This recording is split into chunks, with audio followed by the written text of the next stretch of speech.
আসসালামু আলাইকুম, কেমন আছো সবাই? আজকে আমি একটা নতুন রান্নার রেসিপি নিয়ে হাজির হলাম তোমাদের মাঝে। দেশি ঘ্রাণে ভরপুর একেবারে মাটির টান মেশানো একটা রেসিপি, লাউ পাতা দিয়ে কই মাছের পাতুরি। যারা গ্রামীণ রান্না ভালোবাসেন তাদের জন্য এই পদ এক কথায় অনন্য। লাউ পাতাটা ছিঁড়ে ভাতের সাথে মেখে আপনি এক প্লেট ভাত খেয়ে ফেলতে পারবেন। কি যে ঘ্রাণ, সেটা আর কি বলবো, না খেলে কখনোই বুঝতে পারবেন না। একটু মাছ নিয়ে ভাতের সাথে মেখে মুখে দিতেই মনে হলো ইস, অমৃত খেলাম, এত মজা। তো চলুন আর কথা না বাড়িয়ে দেখে নেই আমি কিভাবে তৈরি করলাম কই মাছের পাতুরি। প্রথমেই আমি নিয়ে নিয়েছি লাউ পাতা। এবার লাউ পাতাগুলো খুব সুন্দর করে ধুয়ে আর একটা পাত্রে রেখে দিচ্ছি। কই মাছের পাতুরি করতে লাগবে সরিষা বাটা, তাই কিছুটা সরিষা বেটে নিচ্ছি। আর লাগছে কই মাছ। তো এখানে বেশ কিছু কই মাছ আমি খুব সুন্দর করে ধুয়ে নিয়েছি, এগুলো কিন্তু সব দেশি কই মাছ। আর এখানে রয়েছে লাউ পাতা, যেগুলো আমি খুব সুন্দর করে ধুয়ে নিয়েছিলাম। এবারে একটা বাটিতে আমি মশলার মিশ্রণটা বানিয়ে নেব। তার জন্য এখানে এক মুঠ পেঁয়াজ দিয়ে দিলাম কিছুটা কাঁচামরিচ, তারপরে দিয়ে দিব 1 চা চামচ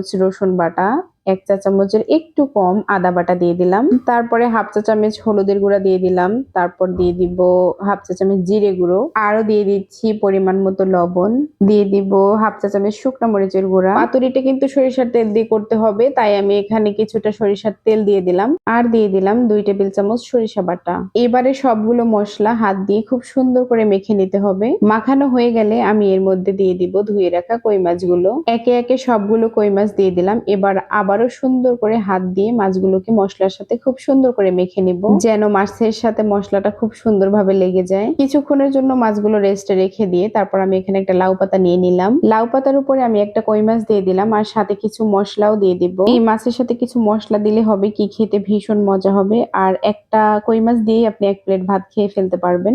দেখুন আমি কিভাবে পাতাটা মুড়িয়ে নিচ্ছি, আপনারা ওই সেম ভাবে মুড়িয়ে নিতে পারেন। অনেকে পাতাগুলো সুতো দিয়ে বেঁধে রাখে, তো আমার ওটা বিরক্ত লাগে, খাওয়ার সময়ও বাজে লাগে।